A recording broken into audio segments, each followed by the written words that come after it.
Questa esperienza per me è stata molto positiva.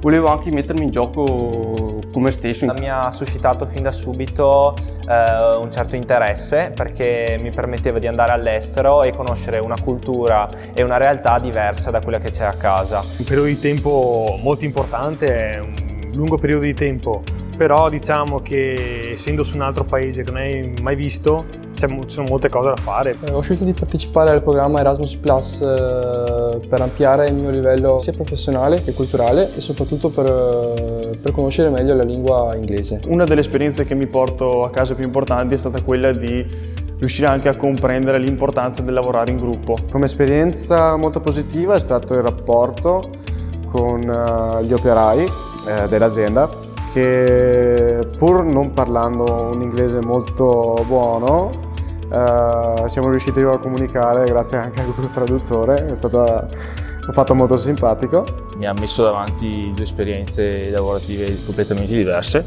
Ho visto che comunque la cultura, il modo di lavorare che c'è in Austria è completamente diverso da quello che c'è qui in Italia, per cui dal punto di vista lavorativo l'esperienza è stata molto buona. Ho scelto di fare l'Erasmus perché secondo me è un'ottima esperienza che può aiutare sia nell'ambito professionale che nell'ambito personale e può farti crescere molto come persona. Sia facendo la lavatrice piuttosto che farmi da mangiare, il rapporto con gli altri ragazzi era molto buono. Quindi eravamo in 9, è stata una bella esperienza perché appunto stare in 9 in una casa non è semplice, anche riuscire a essere indipendenti, lavare, stirare, far da mangiare eccetera. I mesi di Erasmus sono stati utili soprattutto per la lingua inglese e anche per la vita in generale, quindi mantenersi, andare in giro, cioè non conoscere nessuno, conoscere gente parlando in inglese, alla fine vai là e ti diverti, vai là e